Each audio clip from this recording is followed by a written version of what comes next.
اسلام کے ابتدائی صدیوں میں خلافت عمر کے دور میں تاریخ کا رخ بدلنے والوں میں سے ایک ہمارے آقا عمر بن عبدالعزیز تھے۔ انہیں تو یہاں تک کہا جاتا ہے کہ وہ 5ویں خلیفہ راشد ہیں۔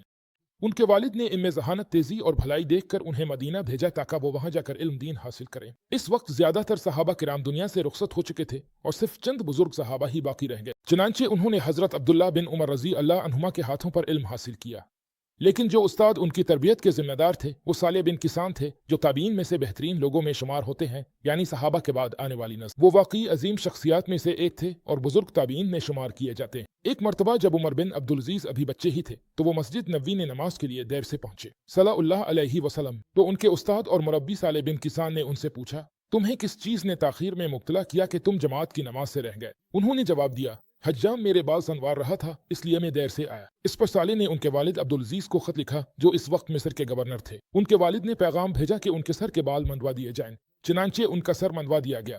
بعد میں عمر بن عبدالعزیز کو صرف 25 سال کی عمر میں ان کی پرہیزگاری، عبادت اور گہری علمیت کی وجہ سے منتخب کیا گیا۔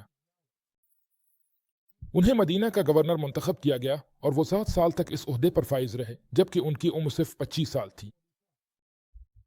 سبحان اللہ، ان کے دور میں ہر طرف بھلائی اور انصاف پھیل گیا، اور ہمارے آقا انس بن مالک رضی اللہ عنہ جو عظیم صحابی تھے، وہ عمر بن عبدالعزیز کے پیچھے نماز پڑھتے تھے جب ان کی عمر صرف 25 سال تھی۔ انس بن مالک نے کیا فرمایا؟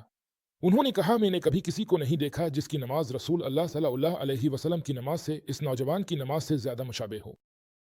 سبحان اللہ! حالانکہ انس نے ابو بکر، عمر، علی اور دیگر بڑے صحابہ کے پیچھے بھی نماز پڑھی تھی۔ عمر بن عبدالعزیز نے جب خلافت قبول کی تو اسلامی ریاست میں زبردست تبدیلی لے آئے۔ یہ حیران کن تھا کیونکہ عمر کی ریاست کے نظام میں یہ ان کی باری نہیں تھی، یہ ان کا حق نہیں بنتا تھا، لیکن ان کی پرہیزگاری، تقوی، عدل اور گہری علمیت کی وجہ سے، کیونکہ وہ اپنے زمانے کے عظیم ترین علماء میں سے تھے، انہوں نے خلافت قبول کرنے سے انکار کر دیا۔ جب انہیں خلیفہ مقرر کیا گیا تو وہ منبر پر چڑھے اور لوگوں سے خطاب کرنا شروع کیا۔ لوگوں نے سوچا کہ عمر بیعت پیش کریں گے تاکہ وہ ان کے ہاتھ پر بیعت کر سکیں، لیکن ان کی حیرت کے لیے انہوں نے کہا، میں خلافت قبول کرنے پر معذرت خواہ ہوں۔ یقیناً لوگوں نے ان کا سامنا کیا، ان سے بحث کی اور انہیں ان کی مرضی کے خلاف اور دباؤ میں آ کر خلافت قبول کرنے پر مجبور کیا۔ یہ تقوی کی ایک اضافی مثال تھی، کیونکہ مسجد میں پرورش پانا واقعی ایک عظیم بات ہے۔